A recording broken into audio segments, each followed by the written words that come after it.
Welcome into the Pats Nation. I'm Corso. Catone is here. Joe's with us in the booth. You are watching us on YouTube. Hey, when you're on YouTube, make sure you subscribe. Give us that thumbs up. That's what we're looking for. Leave a comment.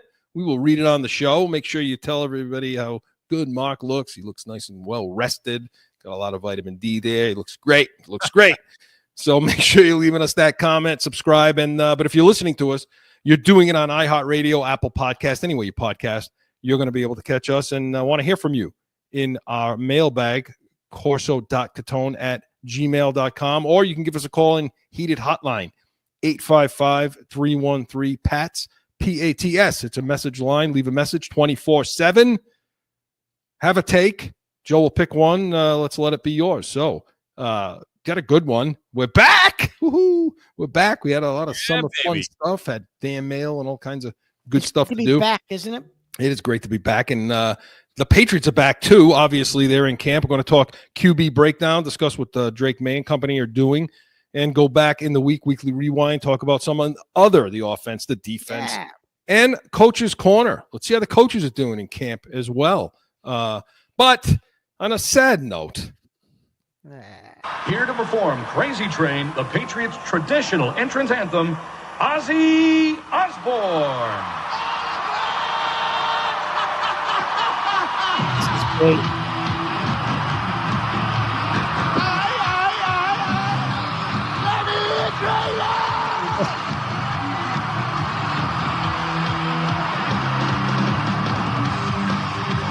So that was back in 2005. Mark and I, that was us. We were there. We were recording that, listening in the stadium. Ozzy Osbourne showed up, and of course, we lost Ozzy Osbourne last week. A couple weeks ago, he was 76 years old, had Parkinson's, had a lot of illnesses. But, that was our entrance song for 20 years, Chris. Yeah, and, wanted to just bring that up and play that because, he was a fabric of the Patriots. It was synonymous. When you hear that, you knew it's Patriots. Chris, that night, the stadium was shaking. Shaking. He came out, literally shaking. It's funny, Joe, because when we got there, and I'll just take a second to tell it. When we got there, they always have that bubble, the helmet balloon that they run out from underneath, right? But it's a balloon, they blow it up. This didn't look like that. It kind of looked more hard, but you weren't really paying attention. And Mark said, standing next to me, he said, wouldn't it be something if that's a stage and Ozzy was here to play that tonight? I'm like, nah, And sure enough, that thing went up, and there he was, and he was even shocked. Ozzy Osbourne jumping up and down, listening to the place rocking. I don't know if he's ever heard anything like that. Believe it was supposed to be a football game. I don't think he expected the place to go nuts like that. Right? Oh, the Raiders players were all looking around and looking up at the crowd in the stands like we don't have a shot tonight over here in this place. That was great. That was a great night.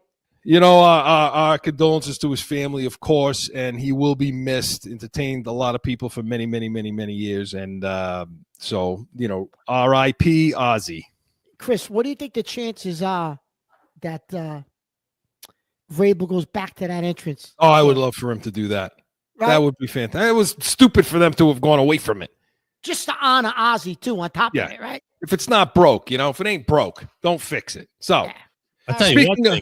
But rest in peace. I saw him at Kids' Choice Awards 1 year. Yeah. Backstage, I see him in the green room. And I'm like, I didn't know he's going to go on and perform. He had a cane. He looked like he was about to, he looked like he was already ready to get into the coffin. He come out and he rocked the house again. I'm like, this guy looked like he was dead 10 minutes ago. Came out, rocked the stage. I was like, oh my God, this guy is on. He's a gamer. He was a gamer for sure. He showed up, so he will be missed. Now getting to the Patriots, the matter at hand, we hear their excitement in us right now, guys. Oh, that you got me all charged up now with that. You had to play morning, good morning. We're back, guys. We're back. We're in a Bloody Marys. I'm ready now. We're in a Bloody Marys. To go. And the Patriots are back, and they're back in camp. And we got to break it all down. We want to start with the quarterbacks. What do you say, guys? We're going to do it in QB breakdown, and we're going to do it right now.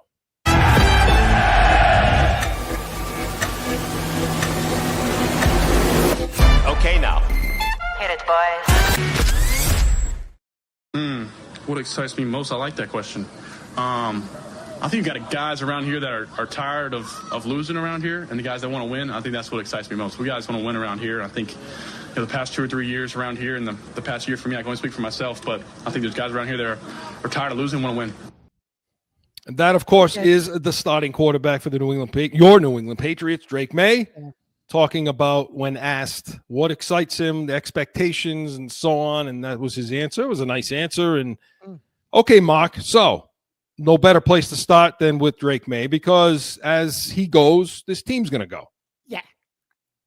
So what do you make of his camp thus far? Well, I've been pleasantly surprised, Chris, because everybody made it seem like during OTAs that, he was struggling and, this might be a little complicated for him. And it's a lot to learn, but I've been pleasantly surprised, Chris. Listen, no interceptions in camp thus far. Yeah. At some days he gets off to a little bit of a slow start, but then he gets it going. Last practice that they just recently had, he had a good, right out of the gate, he was hot. He seems to be doing whatever McDaniels is giving him to do, and he's doing it piece by piece. I don't think he's jamming things down his throat. He's getting him comfortable with what he wants him to be comfortable with. I've been pleasantly surprised, Chris, with where May is at this point of camp. I'll be honest with you. Yeah, I am too. You look at the numbers, and the numbers, you get some mixed messaging from what the numbers are, but his completion percentage is fine. I don't put a ton of stock in the numbers themselves, because there's so much that goes into the play in a practice play. On a 7-on-7 and an 11-on-11, and was it a sack? Was it considered a sack? Did he get so the numbers are fine, but the no interceptions is a big deal. And why I think it's a big deal is because of how. I think it's because of how. And when we Coach's Corner, we're going to talk a little bit about the steps and what McDaniels we think is doing with him. But I think that the way they're bringing him along, like you said, and what they're giving him and putting in the bucket, like McDaniel talks about. What are you putting in the player's bucket? Only what they can handle, right? A big problem for May last year was turnovers, was putting the ball in harm's way at inopportune. Well, it's never a good time to turn the ball over, but in inopportune times, end of games, end of halves, scoring in scoring position, you're turning the ball over, right? Well, it's interesting that day one, they started with checkdowns. So it was a day of checkdowns. It was hitting bubbles, hitting, wide receiver screens, hitting running backs out into the flat, late releases from tight ends, things, where he could get in trouble. This is where I'm going to go with the ball. This is where I'm going to ball. And what was nice to see with him is that he's taking those checkdowns. Now that's the drill. That's the drill. I know you just explained that in a way, but I still have what it's for the fans who don't have an IQ like myself here, and I can't comprehend what the check down is. What's he actually doing aside from what is the check down supposed to be? Yeah, for him. Well, so when May drops the pass, let's say you got Mark? You got a 2x1 or something. You got a 3 receiver set with a running back. Fine. Well, everybody's got a pattern. They're running a route. So in his mind, it's a progression. So he's looking at these receivers in a pecking order. Okay, that's the number one. That's where I want to go with the ball, really. The play's designed to go here. Right. So he's not open. Now I go to my second progression, my third progression, or pressure starts to come. Well, you're always going to have an outlet. You're always going to have somebody releasing late, somebody sitting in a safe spot that you can release the ball to. That's your check down. So if I get in trouble, if there's pressure around me, I know I got Stevenson sitting out here, Trevion Henderson, so many, where I can dump the ball there. And I don't have to put the ball in harm's way into a place that nobody's going to want me to put it because the coverage is there. Does that make sense? Yeah, I got you now. But Mark, that's so to start with the checkdowns. No, that's telling. It is very telling. And it's telling on two couple of ways, Chris. number one, like you said, about going through the progression and having him learn the intricacies of this offense where, and reading. And it also helps Chris to determine, can he read what he's actually seeing pre-snap and get guys lined up where they should be. And you know what I mean? So that's important. But the other piece, I think, Chris, is that telling you something about what the team or what McDaniels thinks of your offensive line? Yeah. That he's already Well, that's a great point. He's already introducing that this early in camp. Is that telling you something about your offensive line? Damn right it is. Absolutely. I hate giving him props, Joe, but that's a hell of a point right there by Mr. Catone. No, seriously, because the weak spot of your team last year was your offensive line, was your wideouts fine, but he had the least amount of time to complete a pass in the whole league, didn't he last year? Right. Yeah, I mean, look. Here's the thing. The staple of this offense, McDaniel's offense, and you hear Brady talk about this, is the ball has to come on. Brady used to always say, this offense doesn't work if the ball's in my hands. I got to the ball has to get out of my hands and get into a playmaker's hands and get into somebody who can make something happen with it. That's my job. That's the point of this offense. Yeah. So the longer I hold it, the longer this thing progresses, I got to get the friggin' ball out of my hand. And that's the one thing he's been doing in camp as well.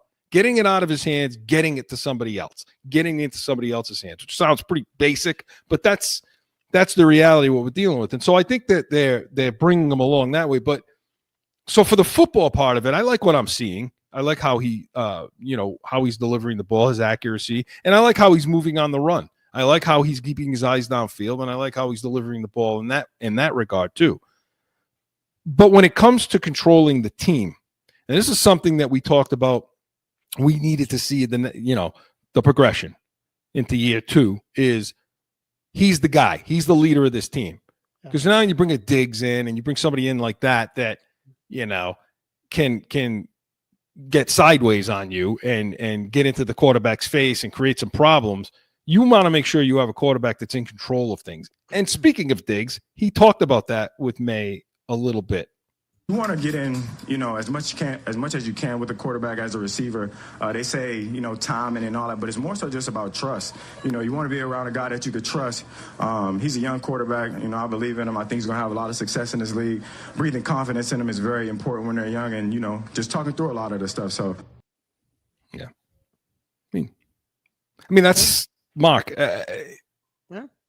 Is he when it's not cutting time and things aren't going well, you think that's going to be his attitude with May? Yeah. I feel like we got a different version of Diggs right now, and the rest of the team as well. They all sound exciting.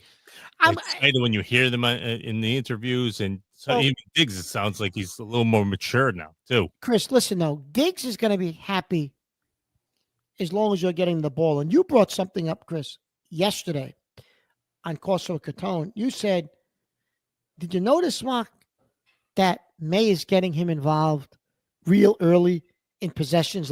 That's like he's feeding him the ball real quick to get him involved and to get him engaged early on. It's almost like it's intentional that, okay, we got to get Diggs the ball now. You know what I mean? And if that's the case, then you'll hear that from Diggs all year because he'll be happy.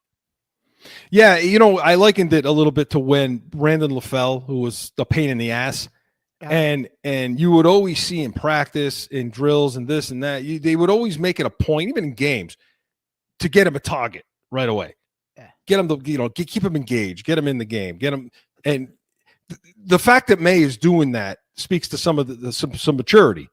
Yeah, I mean, this kid's 22 years old. He's got a long way. He's a young pup. I was going to say, this kid's young, Chris. Yeah. And he took these guys down to Carolina or wherever he did. He evidently set it up himself about having them all work out with him. Some of the key players, he did it, and they said, well, Drake May did it all himself. He set it all up himself. Well, yeah, okay, whatever. But the point is he did it. Now, is it more commonplace in the NFL today that they do those things? Yeah, okay, fine. But he still did it. And the guy showed. And that was something that Whatchamacallit used to do. Remember, Brady used to do it with the guys, right? Yeah. Yeah. They used and I to go think they down. all and- should. yeah, and you got to realize something, Chris.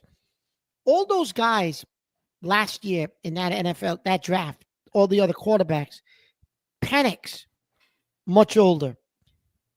Jaden Daniels, older. Caleb Williams, older. And I'm not talking a year. I'm talking 2-3 years older. Yeah.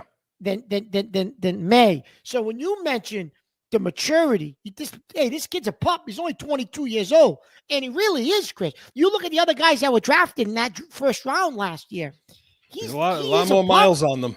A lot more miles on him than May's got. You know. That's right. So stay tuned, to be determined. But so far, so good. And to Mark's point, the biggest number is the 0 interceptions in camp so far. Chris, that's quick. a big deal. Yeah, So, real quick, just 30 seconds. I want to just compare. We're talking about McDaniels and May. I was watching a video clip the other night of Chicago, Caleb Williams and Ben Johnson.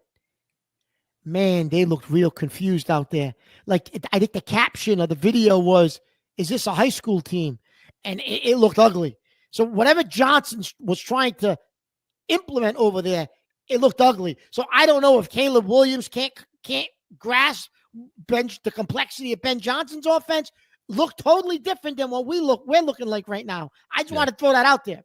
well, I've never been a Caleb Williams fan. That's why I brought it up. I'll put it against him before I put it against Ben Johnson. Okay. Although Johnson's going to have to figure out how to deal with a young quarterback, and I'm not sure if he's had to do that yet. So that may be the obstacle there. So we'll see what happens. We'll keep tracking it. Make sure you're sticking around with that. But QB Breakdown was presented by Corso and Catone. Saturdays, noon Eastern. Hey, we got Catone's comments. Yesterday, we're talking about cookouts. So make sure you're tuning into that, Yankees, Red Sox. But when we come back, going to go back in the week. We're going to talk about the rest of the team now. Offense, defense, so much more. Stick around. Guess what? I got a fever. And the only prescription is more Corso and Catone. Saturdays at noon.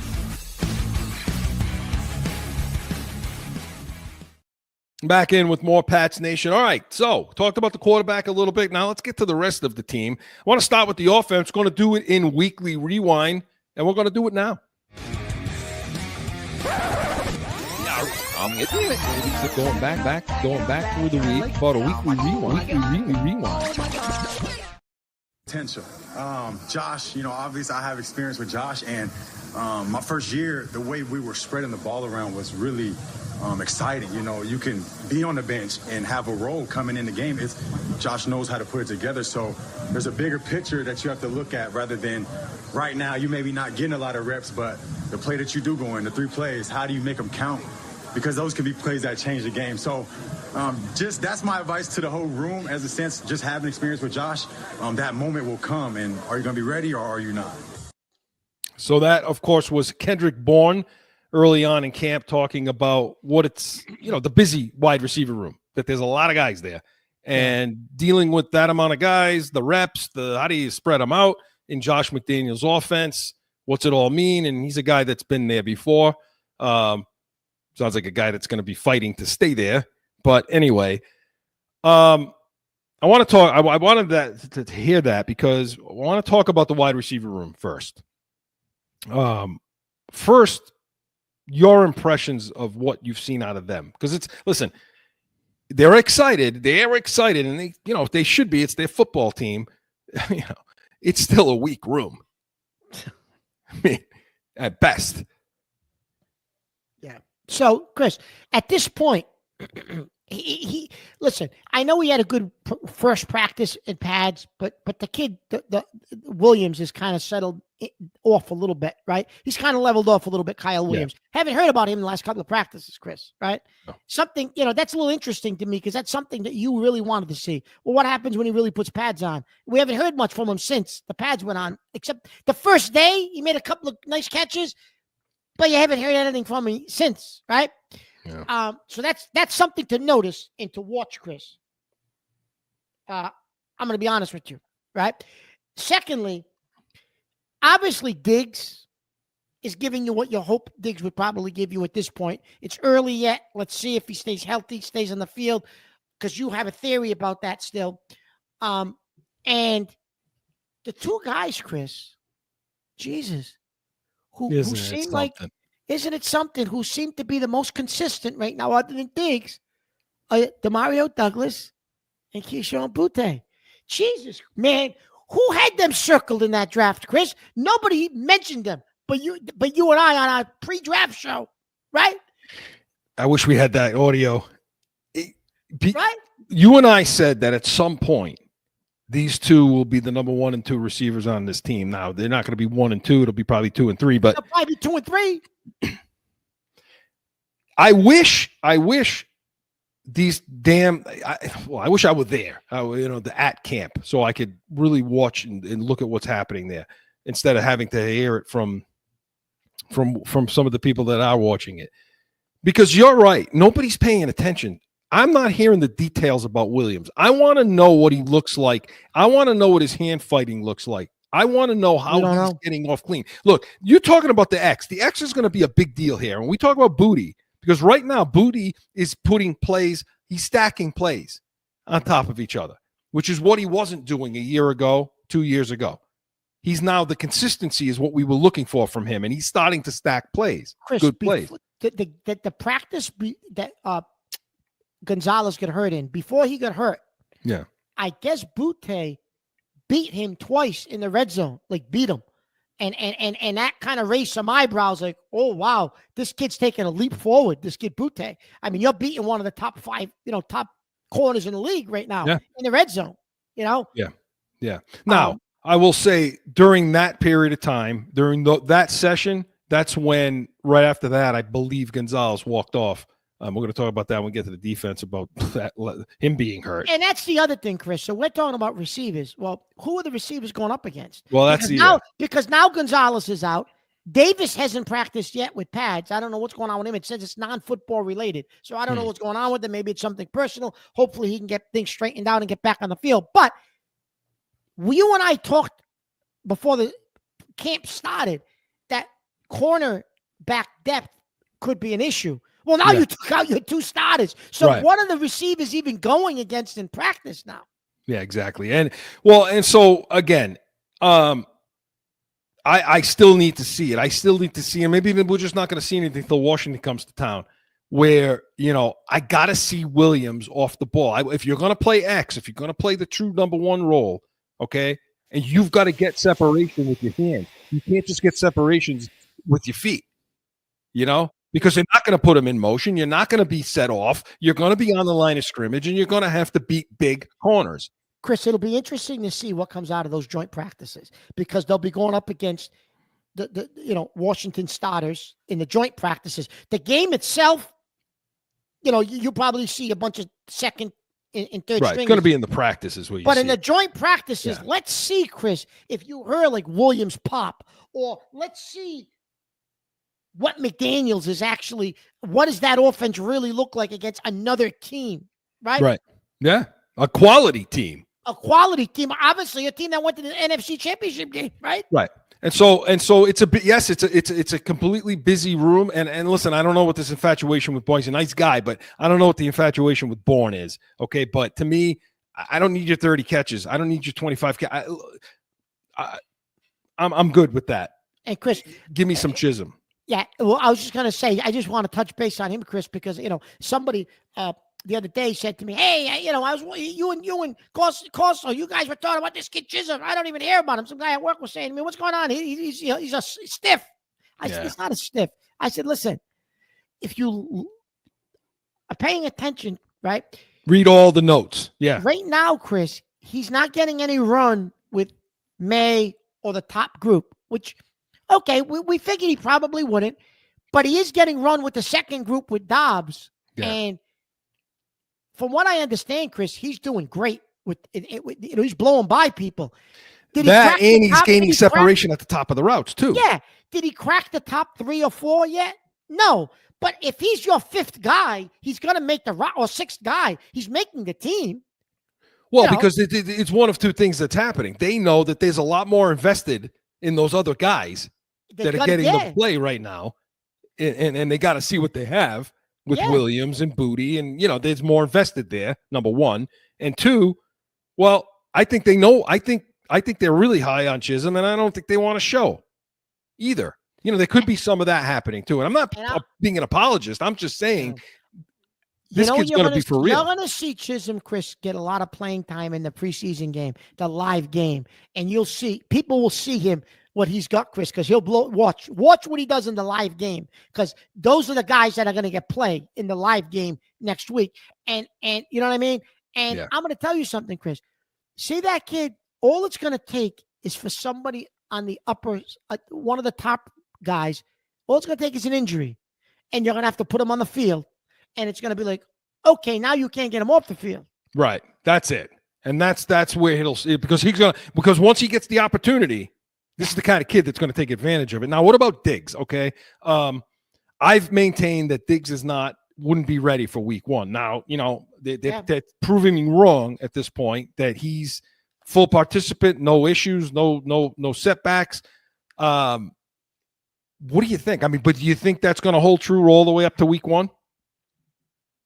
I think Hollins, Chris, is going to be on the pup. He hasn't practiced yet. I don't see how he's ready for week one. So you and I talked about, you might be able to keep an extra receiver because somebody will probably be on the pup. It looks like it's going to be Hollins. Diggs, Chris, you'll see against Washington, joint practice game. I don't think you'll see Diggs in the game, maybe a series. He'll play in the joint practices. Does he come off the field grabbing at something, limping? Like, if that doesn't happen, maybe he does start week one, but once they get into real game action, the first couple of preseason games, Chris, we'll see if your theory holds true. And they say, oh, you know what? He still needs a little bit more time. We thought he was there. He's not. You know what I mean? And I mean, and he talked to the media. He talked about some expectations, something on the offense. What he had to say. I'm still grasping it right now. A lot of studying I'm doing. I'm excited about it. I've seen a lot of receivers in this offense have a lot of success. We got a lot of weapons, so kind of still learning the book as of right now, but I'm super excited. Right now, at this very moment, considering I'm coming off an injury, I'm super excited to play football. But, earning the respect of my teammates, earning the respect of my coaches, getting back out here, being the leader I know I am, that's all I want to be right now. I'm going to take it day by day. A lot of people want to throw, like, a lot of, anticipation out there and getting excited. Can't get too excited. It's day one. I just want to kind of conquer day one, get in here and watch the film. I wasn't too happy with some things, so kind of want to get out there and correct it and get back to playing football. People keep asking the question, and of course, with Stephon Diggs on day one, but I keep asking the question, is the offense this offense is chewed up and spit out veteran wide receivers in the past. Reggie Wayne came in for a cup of coffee, and Chad Johnson, and the list goes on, that couldn't understand, that couldn't grasp it, whatever. Are you worried about that? I don't know. What do you think? I'm not worried about that, because I'm more worried if May is going to pick it up. Look, when you got a guy that's been around as long as he has and played in the different offenses like he has in O'Connell's offense and played in Dayball's offense and and slow. You're more concerned about is your quarterback, is your 22-year-old quarterback. You're scaling it for him.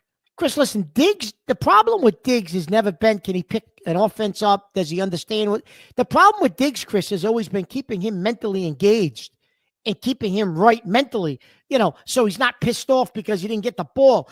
It's never had to do with him understanding an offense. No, I agree. Yeah, I agree with that. That's never been an issue with him.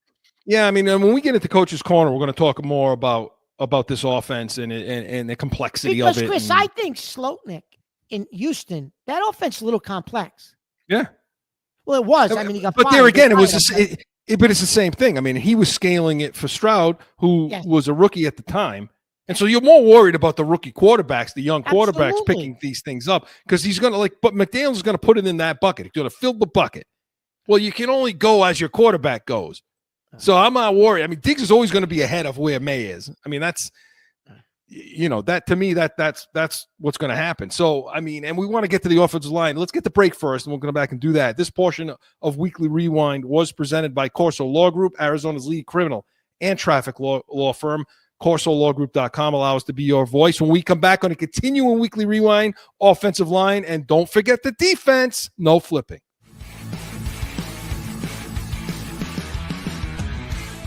No one ever thinks they will be in need of a criminal or traffic lawyer, but things happen. Corso Law Group is Arizona's leading criminal and traffic law firm. Call or go online to CorsoLawGroup.com and talk with these expert attorneys.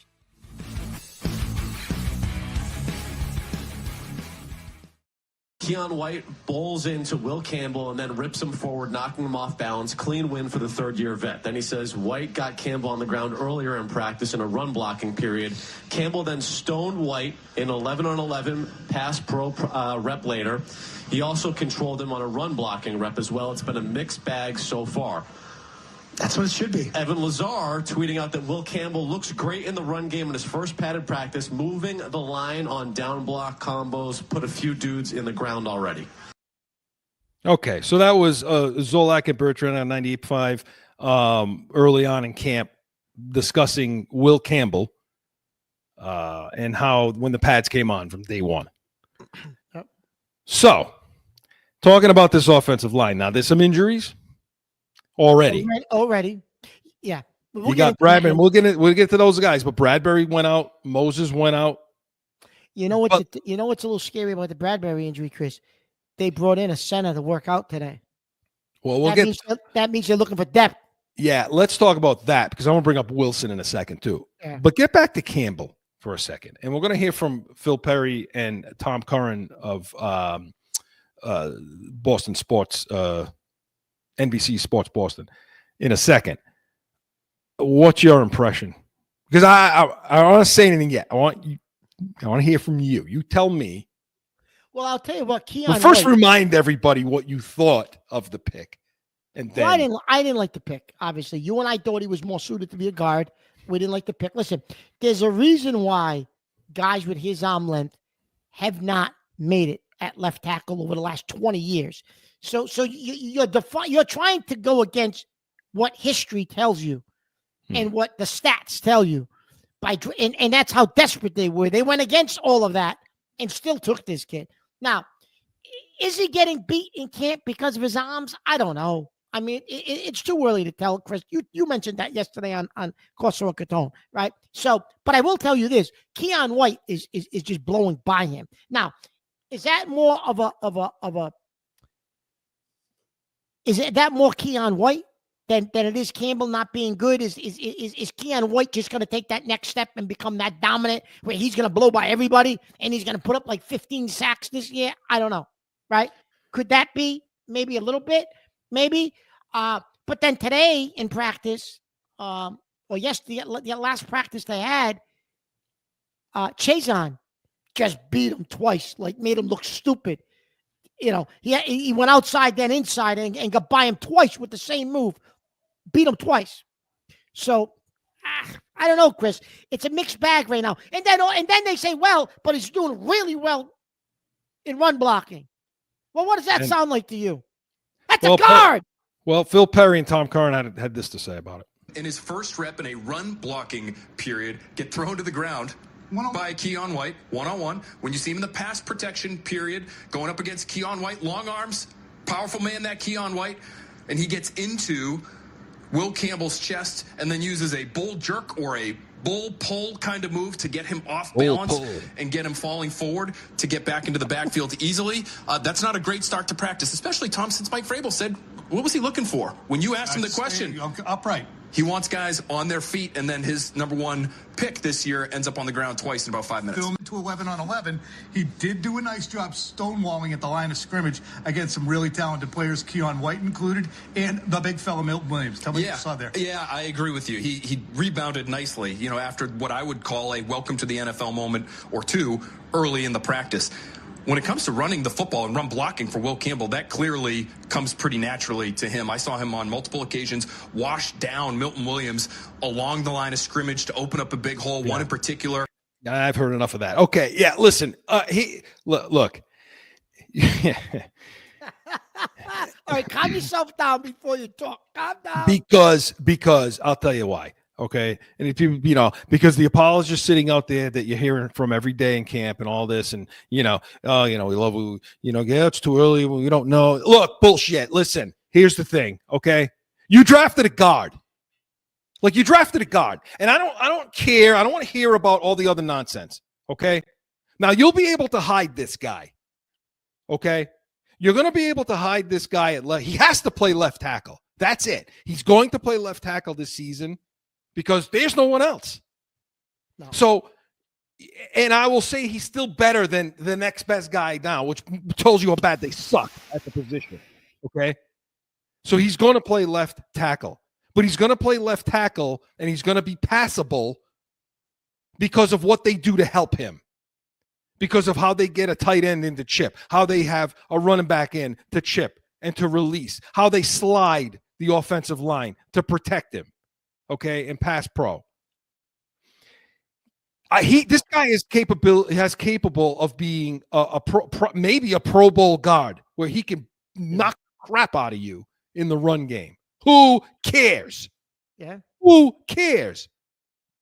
I had the 4th pick in the draft, so you can look at it one of two ways and say, look, there was nothing else in this draft.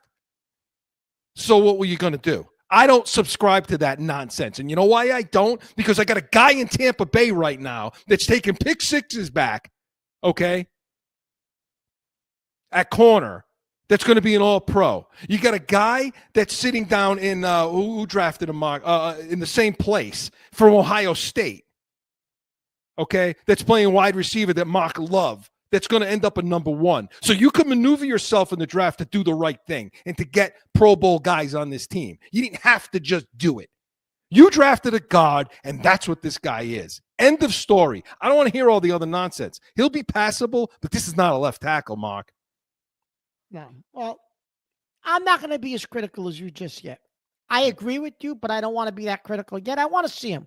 I want to see him in a game, Chris, or I want to see him in joint practices. I want to see what he does when he goes against some other guys other than our guys, just so I want to be able to visually see what this kid looks like, Chris, because what they described, Keon White, putting the hands in the chest, like what they described, Chris, was a byproduct of the fact that Cable's arms weren't big enough and long enough to grab him. Chris. Right. Now, I get it. Some of it's you're a rookie and you're going to get beaten. That's life. And those are reps and it's camp. And you're going to be, some days you're going to look pretty good. Some days you're going to not look good. But all in all, Keon White's not Max Crosby. No. Okay. So, by the way, that's who you're catching. By the way, that's who you're catching week 1, right? Yeah. Or Watt or guys like that you're going to be seeing in the first few weeks. So, you came into this season needing a left tackle, and you came into the season needing a number 1 receiver. And let's hope to hell that we're not leaving this season still needing the same damn thing. Now, some good news on the offensive line, in my opinion, is Wilson. There's good news? There's good news. By the way, Chris, Wilson was what, a 3rd round, 4th round pick? When did you get Wilson? We loved the pick. Yeah. And he wasn't not the 4th pick of the draft. What did I tell you when they drafted this kid? I said to you, this is their center for the future. Yeah. But I also said, don't be surprised if you see him start where? At guard. And that's exactly what's happening right now. Left guard, yeah. Cole Strange is pretty much done. Yeah, he's done. They've given Cole Strange the rope, okay? And they've given him the opportunity, and they put him in there early on in camp. Couldn't do it. And so far, you now have Wilson that's been cemented in there now. He's been sitting at left guard, and he hasn't come out. And that's even with Bradbury, who got hurt at center. Yeah. It's inconceivable to me that how anyone would have wasted a 1st-round draft pick on Cole Strange. But I don't know. I'm not going to get started. I'm not going back in history. But it's just inconceivable to me how we even did that. But I'm not going to go back in history. This year, Wilson will have been the better offensive lineman than Will Campbell.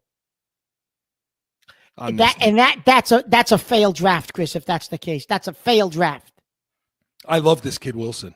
If the number 4 pick in the draft isn't your best rookie offensive lineman, Chris, that's a major problem. Well, you're gonna have you better work on what they're working on, which is checkdowns, because Moses got hurt. Now I don't know. Is Moses hurt, or is he just old and lazy and doesn't want to practice in a 110-degree field like that? Yeah, and I think that's more what it. I think that the team is basically saying, "Look, we know what we got there. We're not going to push him. We can't afford to not have this guy on the field week 1. So we better." They're managing him. They're not going to push him. But they did bring in another center, and they haven't. And when Bradbury got hurt, you saw Wilson stay at left guard, which tells me one of two things: that Bradbury's not as hurt as we think, and that way you can keep Wilson sitting there at left guard. Yeah, hopefully, yes, that's the case. But the offensive line, it was an issue, and it may continue to be an issue. So stick Chris, around. what about the right side? I mean, you got Moses over there, so I think they're okay with Moses and Onwenu. I think the right side, if those two guys stay healthy, Chris, I think your right side is okay. Listen, I think the right side's going to be fine, and I think left guard is going to be fine. Yeah. I just don't know what Bradbury's going to give you at center. It's the same issue we knew coming in, that he wasn't great. He was one of the bottom centers in the league, which is why Minnesota didn't stay with him. Yeah. You had a slide protection to help him all the time. Yeah. So we'll see what happens there. But flipping now to the defensive side, we didn't get to talk about that yesterday on Corso and Catone. Mark, I love Keon White.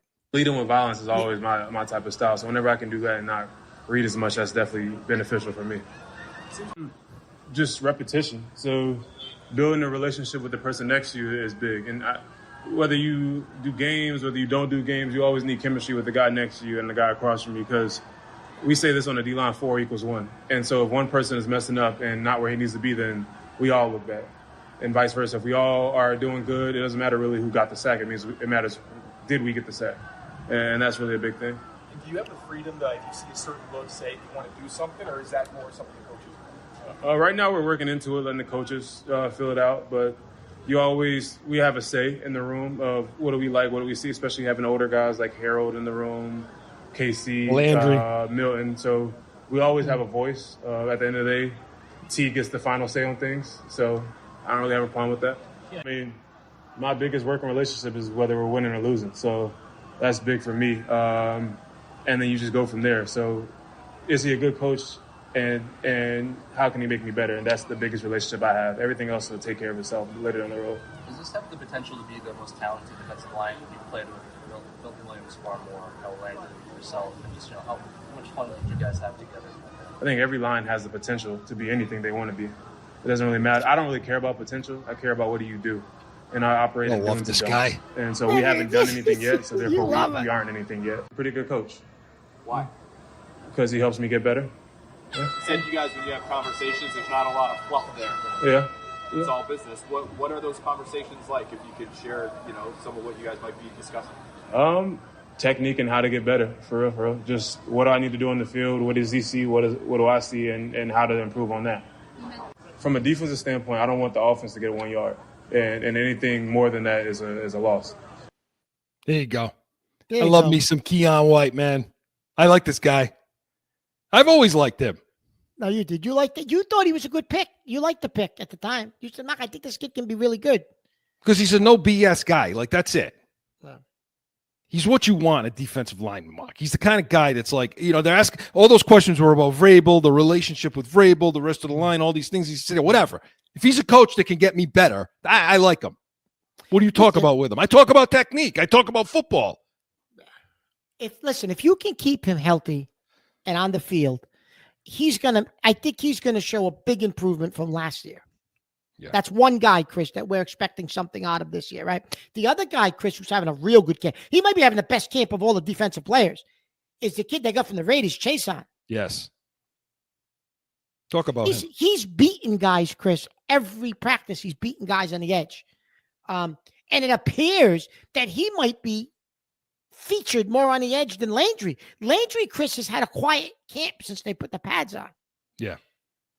Well, Landry, the thing with Landry is, people say, he's an edge rusher. He's not. He plays on the edge, but he's not really an edge rusher.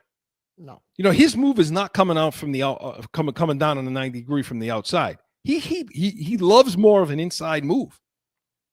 And where I've seen him beat some of these players is when he jabs to the outside and gives an inside move with his speed. Yeah. And then he gets to the quarterback. Chazon is more of the 90-degree outside guy. Right. That's more of what Chazon's doing. And right now, listen, he beat Campbell twice on two straight plays, Chris. Chazon went right by him. Are we in trouble a little bit, Mark? Well, I'm going to tell you what. It's early, but it's becoming a trend. Yeah. Okay. And and you gave this guy a lot of money. I'm going to talk about Milton Williams for a second, Chris. So you gave him a big contract. He was not a full-time player in Philadelphia because of the rotation they have at the defensive line position. They just keep bringing bodies in. It does not appear that this kid can play against the run, which is a problem. So you're only going to use him on third down like Philadelphia did? That's not what you paid him for. But it does not appear, Chris, that he can stop the run. That's a major problem. Yeah, and it's a major you problem. That's a you problem, not a Milton Williams problem. We talked about this when they signed him as their big signing. Yeah. And I said to you, what else, though? They better do something else, because if Tonga is the guy that you're going to be looking to, and I told you that he's going to be the guy that's going to have to be in first and second down run stopper, because Bonmore's undersized, Williams is undersized, Landry's undersized, Keon White's not a run. Keon White get pissed off if you move him inside. Yeah, can't. What are you going to do? What are you going to do on the first 2 downs?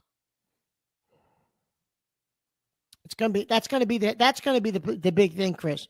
What does Milton Williams give you, and what do you do on the first 2 downs? You're right. Who's going to be? What's the personal? Bonmore, Chris. They said has lost weight. He's thinner now than he's ever been. So he's got himself in better shape to be more athletic. Why? To get to the quarterback, not to stop the run. Right. I don't think it's fair to criticize, not that you're doing this, but I don't think it's fair for people to criticize Milton Williams saying, what the frig, man? He never had to play more snaps. He never died. That's not what he was asked to do. It's not his fault that you gave him the money.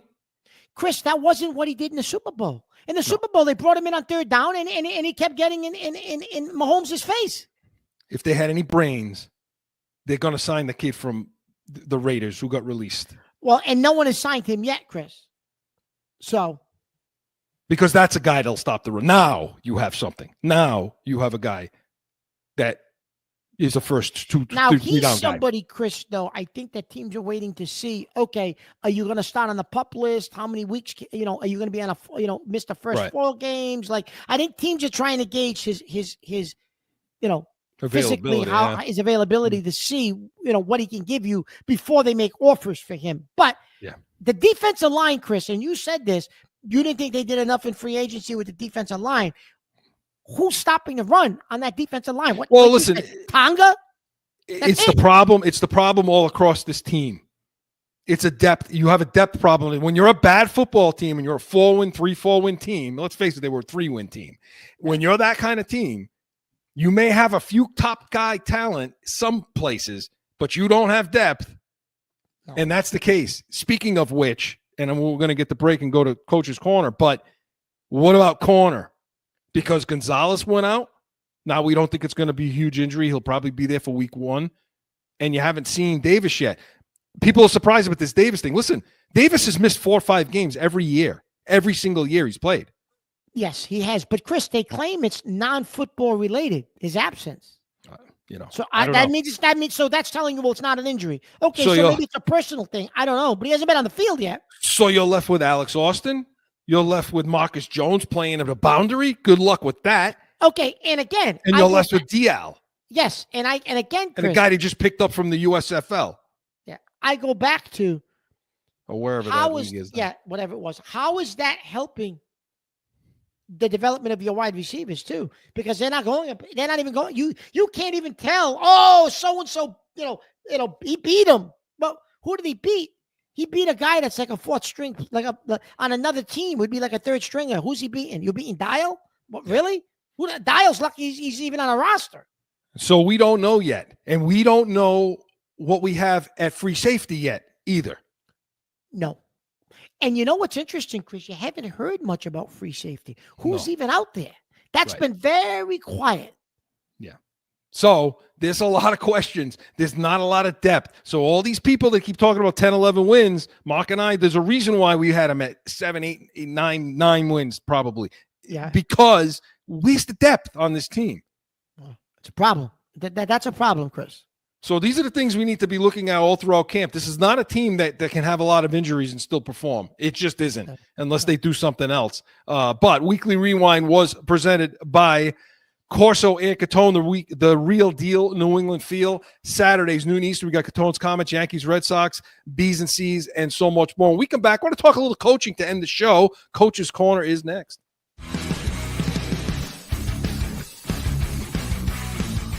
The real deal New England feel. What does that mean? We're like you. We're going to bitch about everything. My opinion, our draft, the good, the bad, it was ugly. These people, Mark, drive me freaking insane. Bananas. It's so frustrating and aggravating. I can't take it. The real deal New England feel. It's going to be real.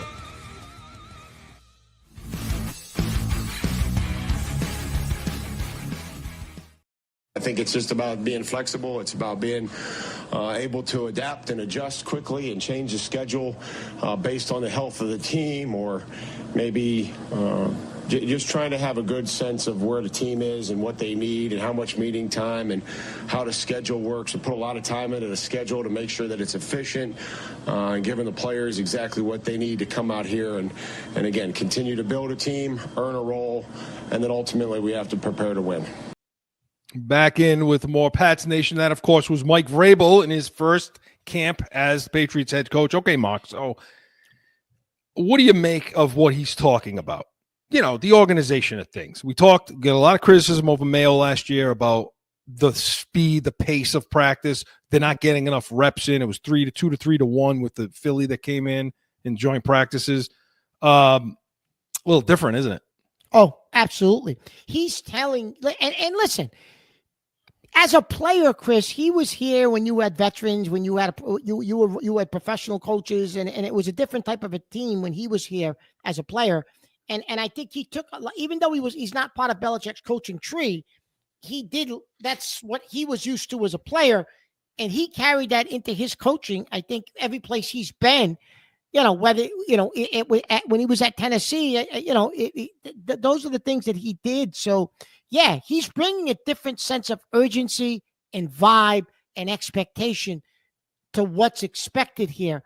I think Mayo did try to bring a little bit of a toughness to the team last year, Chris, but he just didn't have the organizational skill to get it done and to actually, run a staff or the staff, right? So this is a totally different place right now in training camp than where it was a year ago, without question.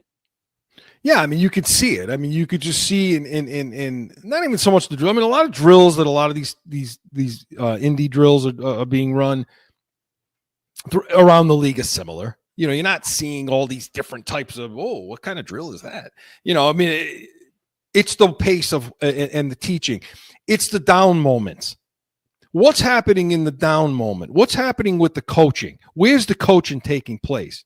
Is it taking place slowly? Is it taking place, in between each rep? How are these coaches addressing the players? How are the players taking to those remarks that are being made to them? And then when the pads come on, this is what he had to say about contact. To me, it's critical at the line of scrimmage, right? Just being able to make contact. There's going to be a stalemate. There's two professional players lined up across from each other.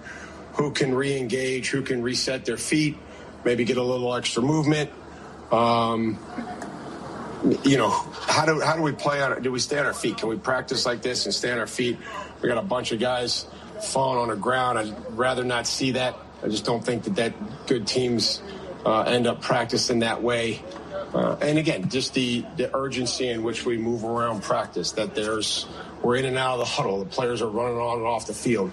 Those are all things that I think are critical. I think that translate to the field, to the game, right? Where, you're not standing 10 yards behind the ball. You're coming from the sideline, and we're communicating the personnel, and the quarterback has to echo that. Those are the types of things right now that we're trying to build. Yeah. And because, Mark, the misconception is, well, how do you know anything? Shorts and t-shirts. We talked about the shorts and t-shirts, when the pads come on, that's when you learn things. But it isn't about just smashing into each other. You know, the way you coach, okay, is you coach not to contact. You coach to not have to pick yourself up. And that's where technique comes in. And that's where good coaches come in. So you got a good offensive line coach. You said Will Campbell was on his ass a few times. Yeah, that's not what you want to see. No. Because your technique should be good enough with the pads on to keep yourself upright. This is a game, believe it or not, this is a game that should be played upright, not on the ground. And that's what he's trying to impart on these guys, and that's something they haven't seen at least last year, right? No. No. What's your technique like? What are your steps? What are your rules? What how are we working in the framework of this particular play and this particular scheme, this technique that you're using to be able to get this block down, to be able to get around that block? Are you executing it properly? Where's your hand placement? Where's your footwork? That keeps you upright. That's what you want to see with the pads on. You talked about this with the wide receivers. I want to see Williams be able to use his hand at the top of the route to get separation. Right? Yeah. Which we haven't seen him have to do that. Well, I don't know, but no one has written that he's had to do that yet, Chris. Right. He's still going by guys. So let's see. So I think they're doing a good job. But now, just really quick for the last few minutes we have, McDaniel's offense, okay? The complication of the offense. How do you think, because we talked a little bit about, was McDaniel's Vrabel's guy? Did he really want him here? Well, how do you think this is going as far as the mesh goes and as far as how this offense is being implemented? Well, I think, Chris, that, listen, to a player, if you listen to them talk, I think the players really like what McDaniels is doing. I think the players that were here last year see the difference. I think part of it is Vrabel too. You see the crispness, the difference. I think, what they're doing offensively. I think they know what they know what their role is. You played the clip earlier where Bourne said, if you're going to be on the field for 3 or 4 plays, you got to contribute and you got to know what are those 3 or 4, make them count. But also there are going to be 3 or 4 plays that are probably designed to your strength, right? And whatever your strength may be. And they're going to be last year where they were just running plays and hoping somebody got open. I think McDaniels is going to scheme and design plays for your strength. He knows what Demario Douglas's his strengths are, and he's going to put him in there specifically to showcase those strengths. And whether you make the play or not is going to be on you as a player. But this offense, Chris, I think McDaniels is smart enough to realize it's designed for no talent. Yes. Yeah. Right? Yeah. Right? Well, I mean, it's designed for no talent. It's designed to not have that top end guy where you're not just exploiting athlete on athlete. It's scheme. So So for the purposes of what we have here with the talent level that the Patriots have, he's the right guy for the job. At this point, Chris, I'm okay with what I'm seeing out of McDaniels. I don't know about you. I'm okay with what I'm seeing out of the offense. Yeah. It's early. It's very early, but I'm okay with what I'm seeing out of McDaniels right now. Yeah, especially with what you said about Ben Johnson over there with Caleb Williams versus what's happening over here with Drake May and McDaniels.